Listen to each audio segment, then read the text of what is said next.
बच्चों, आज हम हिंदी पद्य खंड में से आदमी नामा कविता जो नज़ीर अकबराबादी द्वारा लिखित है उसको हम पढ़ेंगे। नज़ीर अकबराबादी, इनका जन्म सन 1735 आगरा में हुआ था और इनकी मृत्यु सन 1830 में हुई थी। ये हिंदी और उर्दू दोनों भाषाओं का ज्ञान रखते थे और राह चलते यानी रास्ते चलते नज़्में कहने के लिए बहुत ही मशहूर थे।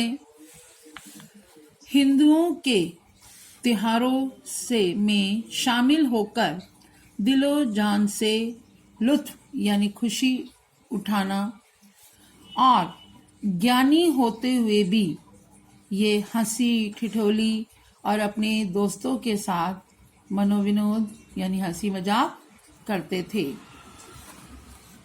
आदमी नामा इनके द्वारा लिखित है, जिस कविता में बताया गया है आदमी के विविध रूपों को कि आदमी के कितने रूप होते हैं, विभिन्न परिस्थितियों और भाग्य के वशीभूत होने के कारण उसे भिन्न भिन्न रूपों में जीना सिखाया। आदमी की सकारात्मक और नकारात्मक मनोवृत्तियों का बहुत ही खूबसूरती से चित्रण किया है। अच्छे और बुरे सभी कार्य करने वाले को इन्होंने आदमी ही बताया है कि अगर कोई अच्छा काम करता है तो वो भी आदमी है और बुरा काम करता है वो भी आदमी ही कहलाता है। अब हम इनके द्वारा लिखी नज्म को पढ़ते हैं और मैं उसका अर्थ आपको बताती हूँ।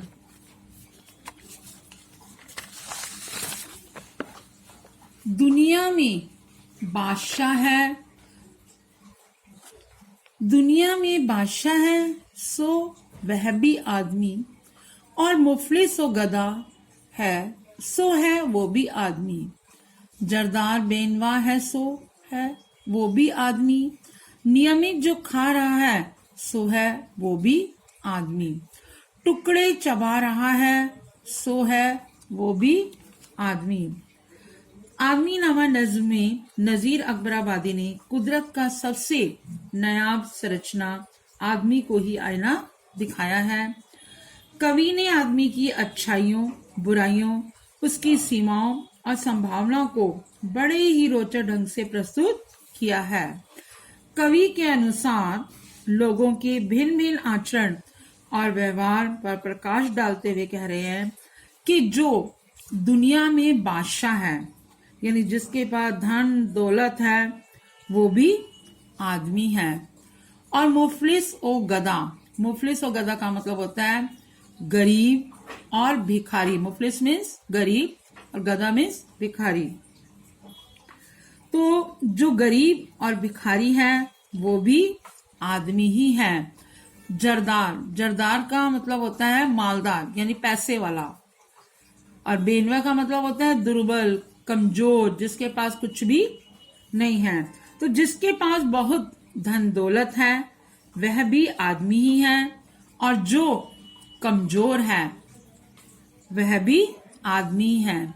नियमित जो खा रहा है नियमित यानी जो स्वादिष्ट भोजन खा रहा है वह भी आदमी ही है, और टुकड़े चबा रहा है यानी जो सूखी रोटियों के टुकड़े चबाकर अपना गुजर बसर करता है वो भी आदमी ही है। मस्जिद भी आदमी ने बनाई है या मियाँ बनते हैं आदमी ही इमाम और खुद बख्वां, पढ़ते हैं आदमी ही कुरान और नमाजियाँ, और आदमी ही उनकी चुराते हैं जूतियाँ।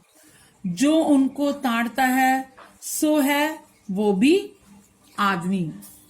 तो इसमें कवि कहते हैं कि इस दुनिया में मस्जिद बनाने वाला भी आदमी ही होता है, और मस्जिद में बैठकर नमाज पढ़ने वाला मियाँ और कुरान शरीफ का अर्थ बताने वाला भी आदमी ही होता है। आदमी ही कुरान शरीफ का अर्थ सुनते हैं और मस्जिद में जाकर नमाज पढ़ते हैं, और जो नीच यानी दुष्ट स्वभाव के व्यक्ति होते हैं वे मंदिर में जाकर इमामों और नमाज पढ़ने वालों की जूतियां चुराते हैं, और वो भी आदमी ही होते हैं जो जूतियां चुराने वाले चोरों को देख लेता है, उनके ऊपर नजर रखता है और उन्हें रोकता भी है, तो वो भी आदमी ही कहलाता है। या आदमी पे जान को वारे है आदमी, और आदमी पे तेग को मारे है आदमी। पगड़ी भी आदमी को उतारे है आदमी, चिल्ला के आदमी को पुकारे है आदमी। और सुन के दौड़ता है सो है वो भी आदमी।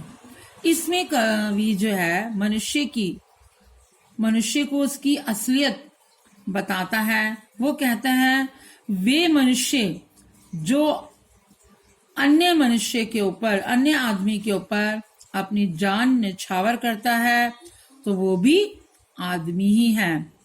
और एक वो आदमी जो दूसरे आदमी को मारने के लिए तलवार निकालता है, तो वो भी आदमी ही है।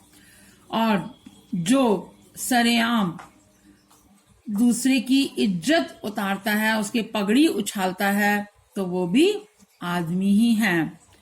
और जो मुसीबत पड़कर मदद के लिए चिल्लाता है, वो भी आदमी है।